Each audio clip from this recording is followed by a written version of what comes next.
नाशिकमधून उद्धव ठाकरे लोकसभेचं रणशिंग फुंकण्याची शक्यता आहे। महाशिबिरातून प्रचाराचा शुभारंभ होणार आहे। मात्र ठाकरेंच्या शिबिरावर विरोधकांनी जोरदार टीकास्त्र डागलंय। पाहूयात या संदर्भातला एक खास रिपोर्ट।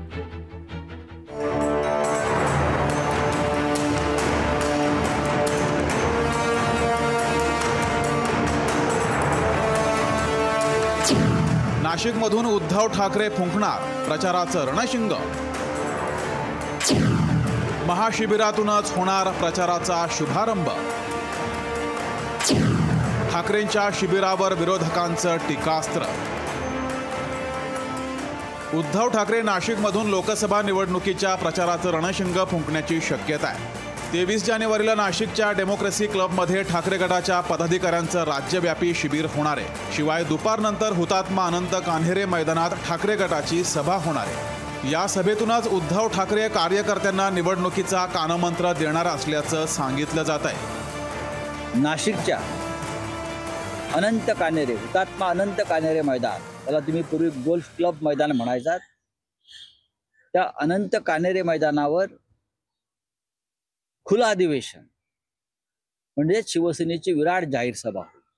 महाराष्ट्रातील विधानसभा आणि लोकसभा प्रचाराचं आणि तयारीचं तुतारी रणशिंग फुंकणार आहे। नाशिकच्या शिबिरावर शिवसेनेनं टीका केली आहे। वनवासाच्या काळात राम नाशिकमध्ये थांबले होते। उद्धव ठाकरेंनाही वनवासात जायचं असेल, त्यामुळे त्यांनी नाशिकमध्ये अधिवेशन आयोजित केल्याचा टोला संजय शिरसाट यांनी लगावलाय। काळाराम मंदिराचा इतिहास असा आहे की राम जेव्हा वनवासाला गेले होते त्या टायमाला काळाराम मंदिरामध्ये ते थांबले होते, म्हणजे तिथे थांबलेले वनवासाला जाताना। कदाचित हे सुद्धा आता मुंबईकडून वनवासाला जायच्या मार्गावर करत असतील, म्हणून ते नाशिकला थांबून तो मेळावा घेऊन जनतेला आता टाटा बाय बाय करण्याची त्यांची मानसिकता झाली असावी, म्हणून तिथे तो मेळावा घेतला। भाजपानंही ठाकरे गटाच्या शिबिरावर टीका केली आहे। ठाकरे गटाचं अधिवेशन नसून ती श्रद्धांजली सभा असल्याची टीका नितेश राणेंनी केली आहे। 22 आणि 23 तारखेला होणारं जे नाशिकमध्ये अधिवेशन आहे, जी माहिती संजय राजाराम राऊतने आता सकाळी दिली, ती खरी म्हटलं तर एक श्रद्धांजली सभा आहे। मातम मनवण्यासाठी हे सगळेजण एकत्र येत आहेत। कायदेशीर लढाईत शिवसेनेची सरशी झाली आहे। ठाकरे गटासाठी आता रस्त्यावरची लढाई असणार आहे। त्यामुळे उद्धव ठाकरे त्यांच्या शिवसैनिकांमध्ये विजयाचं स्फुलिंग चेतवतात का, हे पाहावं लागेल।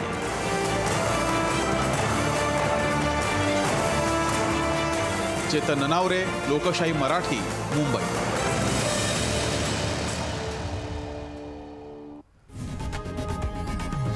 लोकशाही मराठी ऐका, पहा, जागरूक रहा।